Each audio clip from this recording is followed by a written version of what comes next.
Hi, my name is Kelly Carson, and I'm here on Face to Face with Marion Cumming.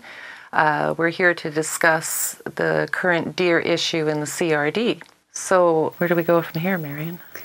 Well, I'm coming from a perspective of having considered deer an interesting nuisance, and partly through having increasing numbers of deer in my garden and having a wonderful housemate, Shoko Inouye, I've learned to really appreciate them and see them as a blessing in the garden, even though I'm aware that there are neighbors all around me who might not agree. So have you found that your neighbors have been up in arms about these deer?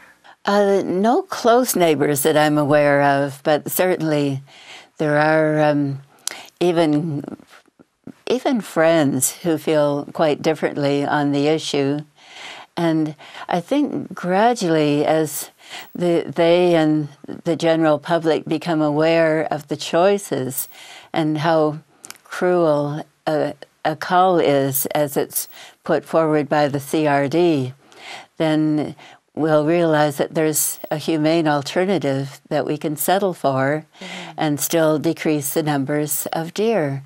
We know there are humane options to deal with this perceived overpopulation of deer, which, by the way, hasn't been proven. There's never been a deer count. No one's proven that there is an overpopulation or that these animals are simply driven out of their natural habitat by all the development that's been going on. But the real process against the deer began when the CRD asked for input into deer experiences, didn't it? And they received 400 letters, basically of complaints to the CRD about the deer. Well, yes, and I think by their soliciting complaints, it meant from the very beginning there wasn't the balance. It can be understood that people tend to be biased on an issue like this, and that's fine, but then the Citizens Advisory Group should have been more balanced with biases on both sides, and instead it was just very pro-cull. Well, when they appointed the Citizens Advisory Group, they had actually, I've got it written here, what the criteria was to appoint the CAG. And one of the criteria was that they be neither pro or anti-deer and without consideration of any group affiliation. So they went ahead and they appointed the representative for the United Bow Hunters Association. So there was a very biased individual that was appointed. Two others were the farmers, the Central Saanich farmers, who had already been in the media demanding a cull of deer. Well, yes, and you'd be familiar with Madrona Farm, where David Chambers actually made an application to be part of the Citizens Advisory Group and was turned down.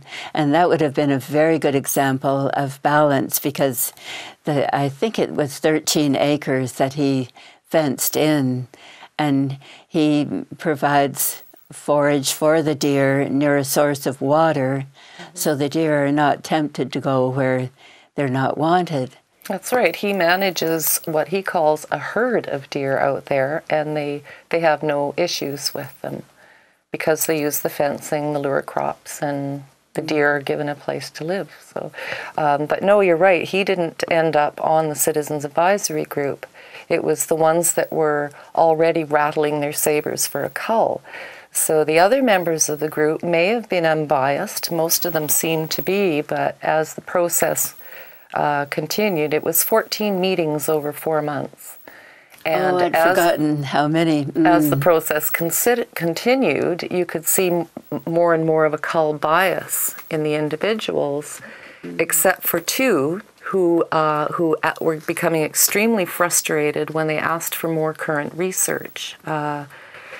because the CRD, the deer issue, is going to be handled in different ways. There's the urban deer, the rural deer, the agricultural deer, and they're going to have to be handled in different ways. So they really wanted more current research for the urban deer on spayvac, and the CAG staff or the CRD staff would just say, we're working with what we have. In other words, they're working with the BC Ungulate report written by Gail Hesse. There was no further study, no further research done, even though it was asked for by these members of the CAG.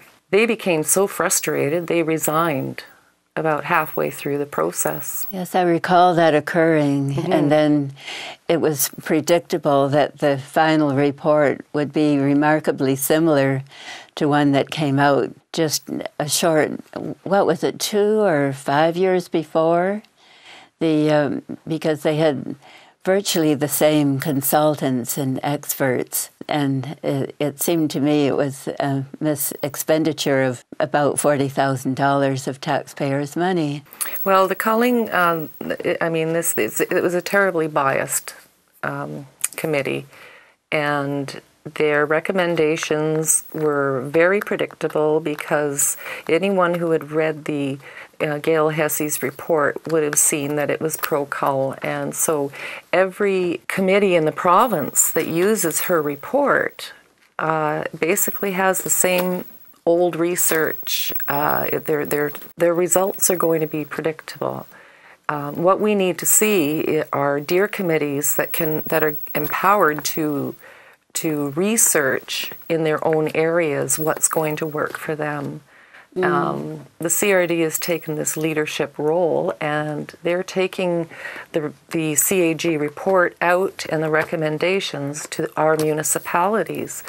But it really is a cookie-cutter solution, which is the very thing they knew they couldn't do. Well, I'm thankful that there are a few items on the 10-point agenda that the CRD is presenting to the 13 municipalities.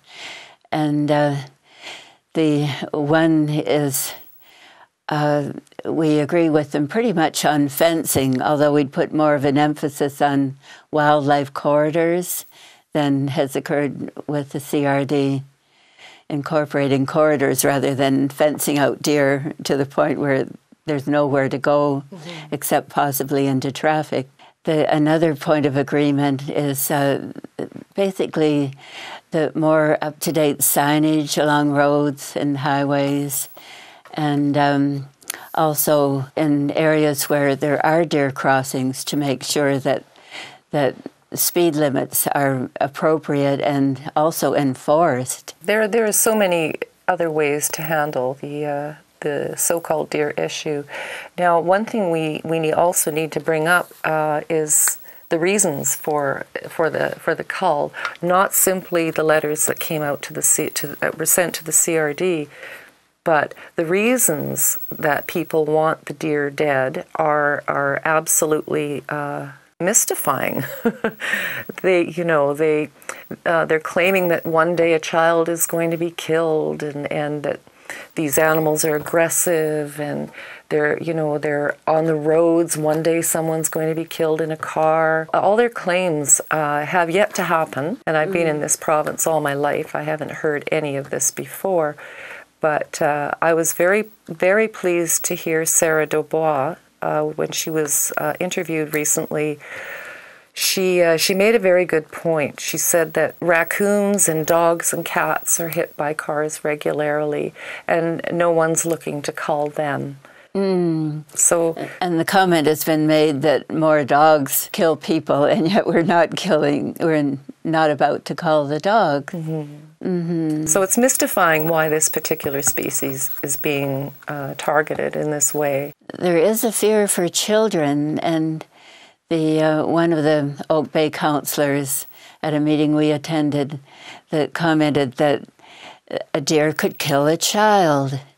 And I thought it was so heartening that a number of parents and others called for an outpouring of love for the deer. They didn't call it a demonstration, but in effect there was a manifestation in front of the Oak Bay Municipal Hall. And parents with numerous little children were there, and the children were just very candid about how they love the deer and they're not afraid of the deer. I think we need to be quite sensible, but we don't need to be fearful. And all over the world, there's an increasing migration of wildlife into cities because we're becoming overpopulated with people as a planet. And I like that expression, urbanized deer or urbanized wildlife, because we people have taken millions of years to become urbanized. So why can we not understand that that happens with wildlife as well? Well, it seems that the deer are actually evolving rather quickly. Yes. Yeah. On the subject of children, I think we also need to be sensitive to how this is going to affect them. Children are very aware that something sinister is happening with our deer. They may not listen to the news, but I've been doing outreach for more than a year now, and when I'm out there talking to parents, the children are very aware of what's being discussed. I remember one little girl started tugging on her mother's dress, and she was saying, "Don't talk to her, Mom." And I was kind of mystified by that, and her mother knew exactly what was going on, and she looked at her little girl and said, "It's okay, honey, she wants to save the deer." Oh. So I wonder what children are hearing. You can certainly see what they're feeling. Like that little girl just wanted to go away when she thought I was going to hurt the deer. So this is definitely impacting children, and we need to be sensitive to that as well. We can't brush this aside. This is a serious psychological issue.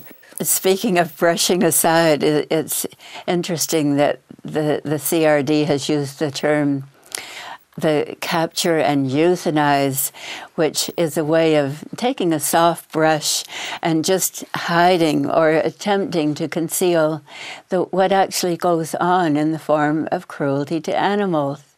That shot bolt gun, as the U.S. Humane Society has pointed out, should never be used on wildlife. It was designed to be used under the controlled conditions of Well, it's called a captive bolt gun for a reason. It's meant to be used on captive bovines. At this point, I would like to mention that we have a pamphlet that is also available on our website at www.DeerSafeVictoria.com. And on the website, you'll see that we're explaining what the clover trap bolt gun actually is, and you can see the pictures on the website. But what the public is unaware of is that this is not a humane method to kill the animals. And the public is under the impression, because of the language that the CRD and other communities are using, capture and euthanize is the good death. But what this clover trap bolt gun killing is a horrific way for these animals to die. I mean, these are wild animals. They're caught in a netted trap. They're in it all night. They in the morning, these men come, drop the net down on them, sit on them, and bolt gun them with a captive bolt gun, which is not intended for use on these types of animals or in this type of condition. So we know very well that the contractors will say this is humane, but we know very well it isn't. And we had a witness in Cranbrook in the February 2013 call who witnessed the deer in the trap. She was terrified. What drew him to the trap was the sound she was making. And he stood and waited for the contractor to show up. It was about an hour later. The contractor came along, saw him, had harsh words with him, they had an altercation that actually made the local papers. Oh, really? Yes, so the contractor left. He came back 45 minutes later, I think hoping that the witness had left, but the witness hadn't left. And he watched this doe bolt gunned. She was taken out of the net and she was still kicking while she was being dragged to the truck. This, I mean, anyone who goes to witness this method of killing may well come back and say it was professionally done, or we see it as humane. But out of 24 deer that were killed in Cranbrook this February, how many were humanely done, if it's possible? You know, it just doesn't seem possible.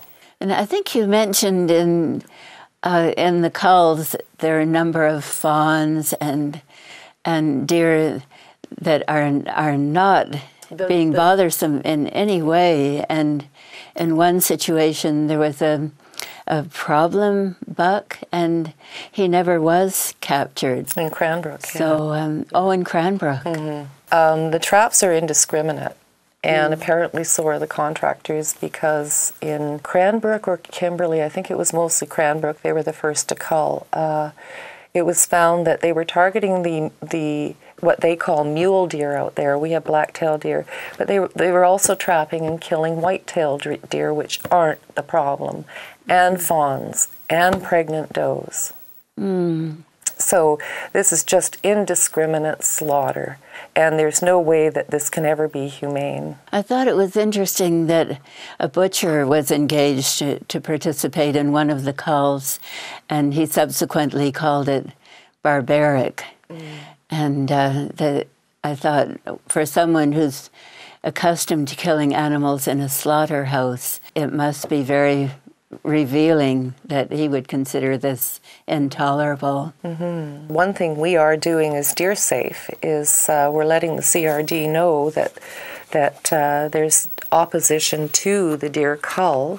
So we've been collecting signatures for, I guess we started last summer, and we've already given the CRD 1,631 signatures that are resident signatures, and this summer we've already collected well over 1,000, and we'll be presenting them to the planning committee very soon. So I'm thankful that the petition includes a focus on humane alternatives, and one of them is Spayvac, which, as an amateur, I'm not qualified to speak about except to give my support from what I've learned.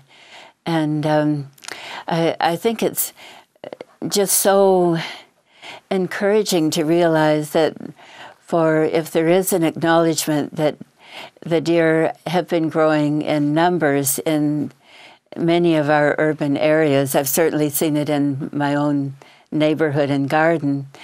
This Spayvac, an immunocontraceptive, is a way of ensuring that any doe that is injected with Spayvac the following spring will not bear fawns.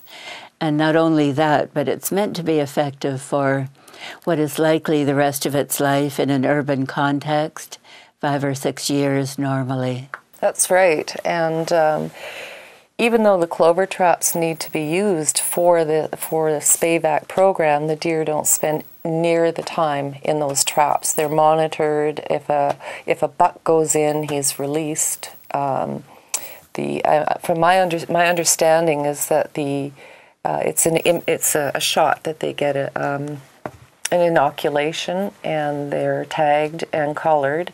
And from my understanding, it takes 5 to 10 minutes.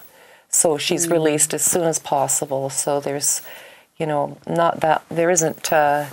not as stressful as being in a trap all night waiting for a bolt gun. So also, it's a far more humane option to reduce deer populations, if that is the goal, because, as you said, she won't have fawns that fall, or that spring, so you'll see an immediate reduction in deer, And the good thing about keeping the population and slowly diminishing it through attrition is that the deer that are occupying that space will keep out new deer from coming in, whereas when you cull, you remove a large population of animals, and that just opens it up for others to move in, and also the surviving females start to procreate at a younger age.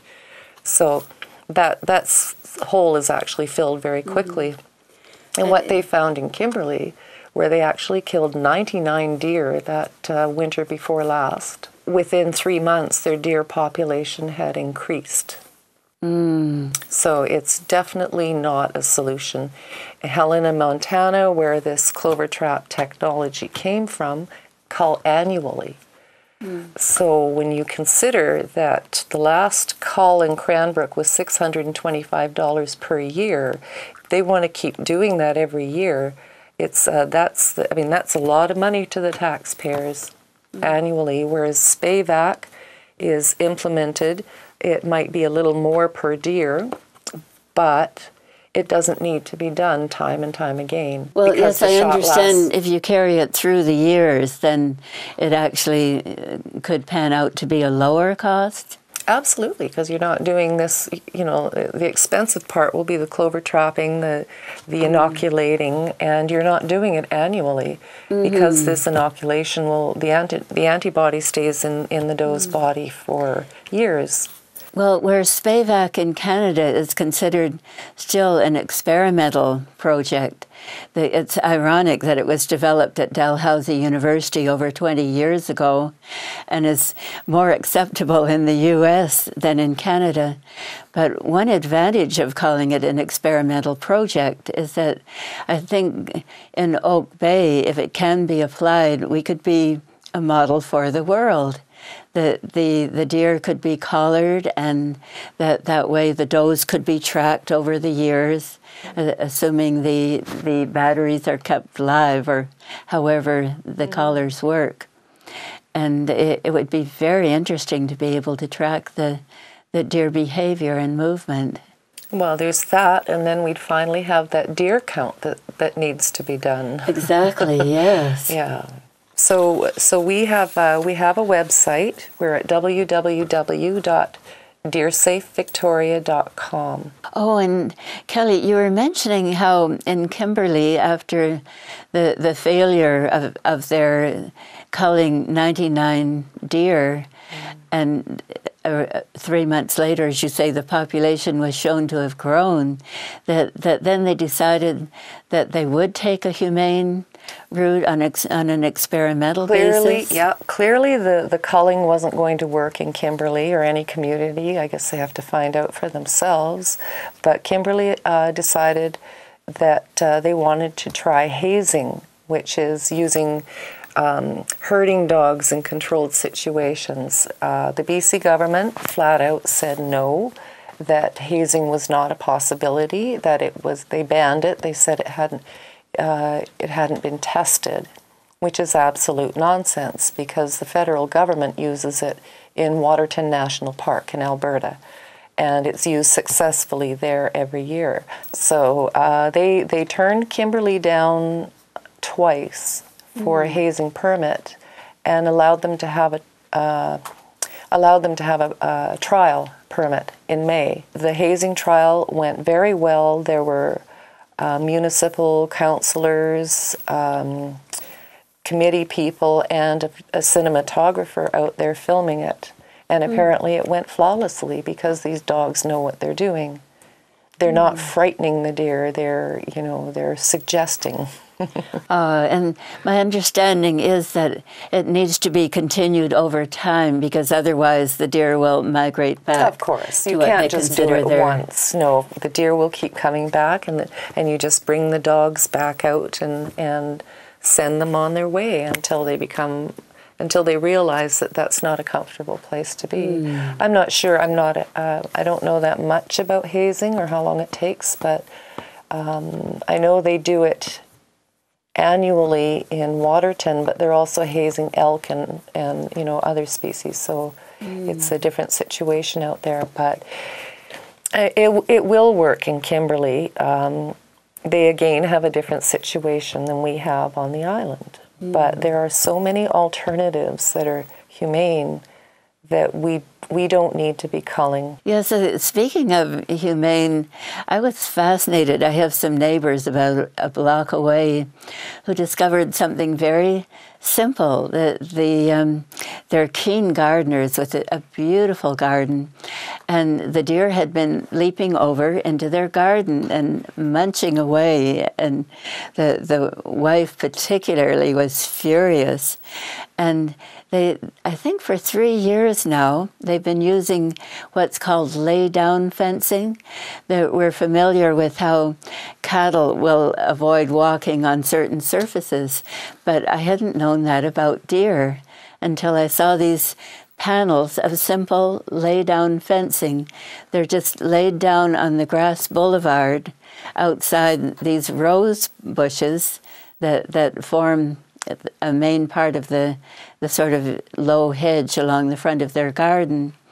And even though the panels only measure about 2 feet by 8 feet and are invisible when they're laid down in the grass, and they can be lifted up for mowing the grass, the deer will just, they'll be there with their noses about 1 meter away from, or even 2 feet away, I guess, from these overhanging rose bushes, and will not disturb them, just because they will not leap over this low hedge into the garden. And there are a number of solutions, and one I heard from friends who were visiting from Germany recently, and they decided that they didn't see any deer on their short visit. They were hoping they would, but my friend Dr. Wagner, when he went back to Germany, contacted a hunter friend whom he asked about what is done about keeping deer out of certain areas in Germany. And this friend mentioned how they use recordings of wolves and coyotes, and I think even sounds of bears, and that keeps the deer out of certain areas where they're not wanted. And I hadn't heard of that being done in BC, although there certainly are other forms of persuading deer to go elsewhere from, I guess you hear of noises, but they're more intrusive. Some people will hang discs on a tree and the deer don't like the reflections.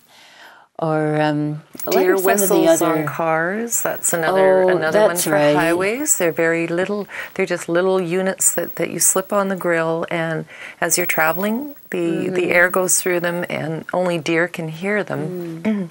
Deer and dogs, I would think. And then I have a number of friends who are growing more and more native plants in their gardens, and on a garden tour, I managed to snap some photographs. And I find in my own garden as well, where I'm increasing the native species, that the deer tend to prune the native plants without killing them. And there are even species of rose, like the heritage rose, the rugosa rose, I think it's called, can be planted, that tends to be deer resistant, as opposed to some of the other roses that the deer are very keen on. And Kelly, you mentioned when you came back from this recent trip to the interior that there were even petunias growing in an area where the deer are just passing them by. Yep, that's in Invermere, right downtown Invermere, and they're surrounded by forest. I saw several deer when I was there, but right in the downtown core are these enormous planters of beautiful petunias, and they're unmolested. Well, so I found Bobex was introduced to me by a friend with a big native plant garden in her front garden, and she didn't want to put up an ugly fence. In fact, it would have been illegal. So she uses this deer repellent called Bobex that's actually locally manufactured here in Victoria. And maybe that's what was keeping the deer from the petunias. No, they weren't actually using it, but I think it spoke to me about the exaggeration of a deer problem, because I did see plenty of deer while I was there, but certainly not in town eating the petunias. So, Well, yeah, probably just enough population that they aren't coming into town, but a human population to drive them away. Another thing I saw while I was on my trip last week is wildlife overpasses on the BC-Alberta highway. There's probably 4 or 5 of those. They also have underpasses for wildlife. And all along the highway, in fact, one stretch of a couple of miles I was traveling on, workers were out installing more fencing. So the highways are fenced, and the deer are given, the cougars, all of them, the bears, the wolves, they're given an area to cross safely. So the fencing keeps them off the highway, and they're kind of funneled to these actually, they're really beautiful architectural feats, these overpasses. and I think the plantings along roads and highways are being given closer examination now, like just as farmers will plant lure crops to keep the deer under control, that along highways, if you don't have fencing, you want to make sure that you don't have plantings that are going to attract the wildlife that can then collide with vehicles. Yeah, we just need to look to other places. BC is very behind on this, but the deer issue is also very new to BC. You know, as I said, I've lived here all my life. I've never heard complaints about deer, much less the call to kill them. But we need to look to we need to look to Alberta, to how they're handling their ungulate population, and other countries, as you say.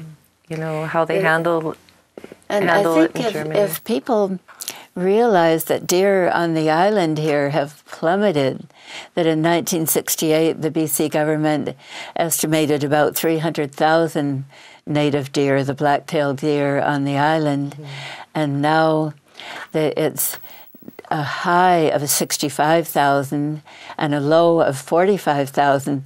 That's a huge spread for an estimate, but it's just a fraction of the population that used to thrive on the island. That's why we call it a guesstimate. Yes. Yeah, because the fact is there's never been a deer count, ever. So it's, that's another thing that they've never made clear and never discussed at the CAG or anyone, is how many deer is going to be enough to kill. How many is going to make a difference? I think they're guessing. Right now, Oak Bay and Central Saanich have agreed to a so-called pilot project where they're going to kill 20 deer. Now, they're not, the media hasn't been clear if it's 20 in each community or 10 in each. But to me, that's a completely useless exercise, because if it's simply out of curiosity, all they have to do is pick up the phone and ask Kimberly how their cull went. If they want to know if it was humane, talk to the contractors from Kimberly and from Cranbrook and ask them how it went, because they don't need to see it with their own eyes. It's been done. This is nothing new now in the province, so there's no need for that. Yes, and it's rather ironic that just by coincidence, when I met with Mayor Nils Jensen of Oak Bay, I mentioned if 12 does were given Spayvac, the immunocontraceptive, that it's hard to pin a figure on how many fawns would not be born the following spring, but it could possibly be about 20 fawns, which would be a humane way of reducing the population by 20, rather than deciding outright to have a cruel cull of 20 deer. It might be worthwhile to mention how the expression that deer are being currently culled by car that has been often repeated. And a friend made the comment that if a human being were told, well, chances are that during their lifetime they'd be involved in a car accident, so I can just kill you now, that we would say, I'll take my chances. And by the same token, it's just so merciless to think of killing deer that might or might not be killed by cars. Well, we're hearing a lot of that, killing them for their own good, aren't we? They're getting caught on fences, they're being hit by cars. It's absolutely mystifying, and there's no other animal in British Columbia that's being considered this way. I think it's so gratifying to realize that experts on both sides of the divide of the controversy are pretty much agreed that Lyme disease is not a threat in BC. It's just been blown out of proportion because of fears. And the deer can have the Lyme ticks, but it's just statistically very, very rare, and it's been rodents that carry them, and even pets that go into people's homes, and even songbirds. So I think that that particular concern is not, the deer just are not a threat. So we'll hope that the fears on the part of the public are being allayed now that the information is getting out there. Health Canada has no concerns about Lyme disease, so it's another one of those things, the fear-mongering that's going on around these animals. So, and you had shown me, I think it was a public survey that was undertaken, and people cared more about property damage, whether it was farms or gardens, than they did about the health and safety report. This was all the letters that had been written into the CAG, the responses, and they put it on a graph. Thank you for reminding me of that, because actually Mayor Jensen has been out there saying that it's health and safety that really is the issue here, when in fact it's not. Yeah, the CRD's own figures have shown that 50.9% of the problem that people have with the deer is property damage. Health risk to 12.1%, road safety 14.7%, deer aggression 10.8%.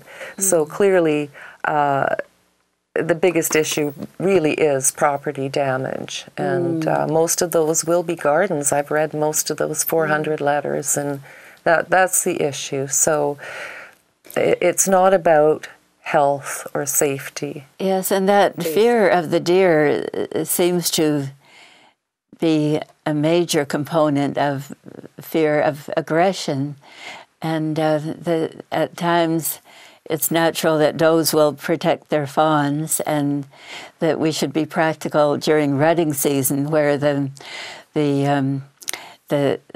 males can actually lock horns occasionally when they're after we a doe. Definitely need a public education program around the deer. People are unaware of their own body language. They don't know the deer body language. It's just we need a strong public education around the ungulate behavior. And you were mentioning concerns about dogs too that might threaten the doe who's trying to protect her fawns. So as there have been some, people also need to understand they need to keep their dog on a leash where deer are known to live. Deer have also been subjected to some pretty awful things by people with dogs who a friend of ours recently saw someone slip their dog off the leash and sick it on a doe. So people are getting their dogs to chase them. So it's an unhealthy situation. People might want to help with our efforts. We have our website, and we have a petition that's on the website in a PDF form, so it can be printed off. And we are getting quite a few people printing it off and mailing it in to us. There's an address at the bottom. We very much appreciate the signatures. Anyone who wants to contact us can do so through the website. We have the Contact Us. And is there a way that people beyond the CRD can sign the petition? We do have a visitor petition, but it's not printable. We tend to get those signatures when we're out doing outreach and visitors hear what's going on. And we've had signatures from all over the world. But no, not from the website. We don't have anything for that. Well, people could start a petition of their own, for that matter. They could, but in order to add to the numbers that we're collecting, I mean, this is just a DeerSafe action, right? But no, certainly, if anyone wanted to write a letter to the CRD, their addresses, their email addresses, are also on our website. I feel so grateful for this opportunity to share some thoughts on alternatives to culling the deer. They're just such magnificent animals, and it's very meaningful to participate in a discussion on Face to Face. So thank you for watching the program.